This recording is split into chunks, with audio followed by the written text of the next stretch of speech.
தமிழக அரசின் திட்டங்கள். அதாவது தமிழக அரசு வந்து கொண்டு வந்த திட்டங்கள தான் பார்க்க போறோம். 2021 2024 ஆண்டு காலம் வரைக்கும்.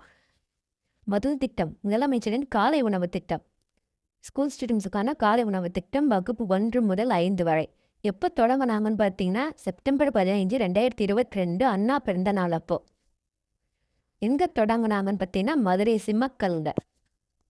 ஆரம்பத்தில் 1545 அரசு தொடக்கப் பள்ளியில் தொடங்கப்பட்டது. திட்ட விரிவாக்கம் பார்த்தீங்கன்னா ஆகஸ்ட் 25, 2023 அப்போ எல்லா கவர்மெண்ட் ஸ்கூலுக்கும் கொடுக்க ஆரம்பிச்சாங்க. தொடக்க நிகழ்ச்சி வந்து ஒன்றிய ஊராட்சி நடுநிலைப்பள்ளி திருக்குவளை நாகப்பட்டினம் மாவட்டத்தில் அரசு உதவி பெறும் தொடக்கப் பள்ளிகளுக்கும் காலை உணவு திட்டம் ஆரம்பிச்சாங்க. இப்போன்னு பார்த்தீங்கன்னா ஜூலை 15, 2024 அப்போ. ரெண்டாவது, கலைஞர் மகளிர் உரிமை திட்டம். எப்போ ஸ்டார்ட் பண்ணாங்க பார்த்தீங்கன்னா 15 செப்டம்பர் 2023 அண்ணா பிறந்த நாள் அப்போ. எங்கே தொடங்கினாங்க ஃபஸ்ட்டுன்னு பார்த்தீங்கன்னா காஞ்சிபுரம். மாத நேர உதவி நிதி ₹1000. அதுக்குள்ள தகுதிகள் என்னென்னு பார்த்தீங்கன்னா 21 வயசுக்கு மேற்பட்ட பெண்கள் மற்றும் திருநங்கைகளாக இருக்கணும். ஆண்டு வருமானம் பார்த்தீங்கன்னா 2 லட்சத்துக்கு குறைவாக இருக்கணும். நில உரிமை பார்த்தீங்கன்னா 10 ஏக்கருக்கு குறைவான உலர் நிலம் 5 ஏக்கருக்கு சதுப்பு நிலம் வைத்திருக்க வேண்டும். ஆண்டு வீட்டு மின் நுகர்வு பார்த்தீங்கன்னா 3600 குறைவாக இருக்க வேண்டும்.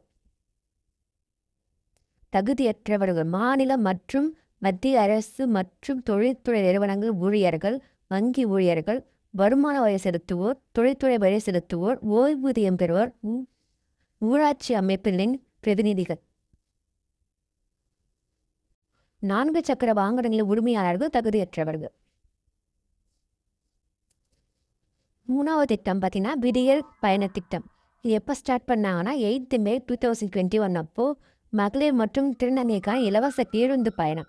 எத்தனை முறை வேண்டுமானால் பயணம் செய்யலாம் அவங்க. நீலகிரி, கொடைக்கானல் மற்றும் வால்பாறை மலைப்பகுதிகளுக்கும் விரிவாக்கம் செய்யப்பட்டது. எப்போ பார்த்தீங்கன்னா 2024-25 தமிழக பட்ஜெட்டில் அறிவிச்சாங்க அதை. மக்களை தேடி மருத்துவம் திட்டம். இது எப்போ தொடங்கினாங்க பார்த்தீங்கன்னா 5 ஆகஸ்ட் 2021. தொடக்க நிகழ்ச்சி எங்கே நடத்தாங்கன்னா மணப்பள்ளி கிராமம், கிருஷ்ணகிரி மாவட்டத்தில்.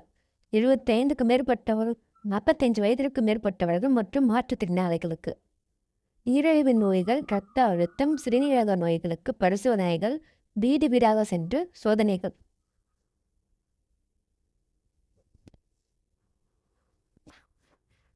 அடுத்தது பார்த்தீங்கன்னா பாதம் பாதுகாப்பும் திட்டம்.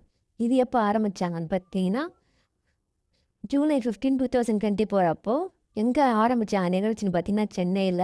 சர்க்கரை நோயால் ஏற்படும் பாத பாதிப்புகளை தொடக்க நிலையிலே கண்டுபிடித்து அதன் மூலம் கால் இழப்புகளை தரப்பது. இது வந்து மக்களை தேடி மருத்துவ திட்டத்தில் ஒரு பகுதி தான் இதுவும். தொழிலாளர்களை தேடி மருத்துவம் திட்டம். இது எப்போ தொடங்கினாங்க பார்த்தீங்கன்னா 10 ஜனவரி 2024 அப்போ. தொடக்க நிகழ்ச்சி திருவள்ளூர் மாவட்டத்தில் தொற்று நோய்களுக்கு சிகிச்சை, தொழிற்சாலைகளில் பணியாற்றும் தொழிலாளர்களுக்கு பயன்பெறுவோர் 50 லட்சம் தொழிலாளர்களை பரிசோதனை செய்ய 7 இழப்பு. புற்றுநோய் பரிசோதனை திட்டம். இது எப்போ ஸ்டார்ட் பண்ணாங்க பார்த்தீங்கன்னா 22 ஜனவரி 2024 அப்போ. இந்த திட்டம் பார்த்தீங்கன்னா 18 வயசுக்கு மேற்பட்டவங்களுக்கு தான். வாய் புற்றுநோய், கருப்பை புற்றுநோய், மார்பக புற்றுநோய். இது எந்த மாவட்டத்தில் ஃபஸ்ட்டு ஆரம்பித்தாங்கன்னா ஈரோடு, ராணிப்பேட்டை, கன்னியாகுமரி, திருப்பத்தூர். ஆரம்ப சுகாதார நிலையம், மாவட்ட கலை மருத்துவம், மருத்துவக் கல்லூரி மருத்துவங்களே அது பரிசோதனை நடந்துகிட்ருக்கு. பார்ட் 2க்கு சப்ஸ்கிரைப் பண்ணிக்கோங்க. நம்ம மேலும் தெரிஞ்சுக்கலாம். தேங்க்யூ.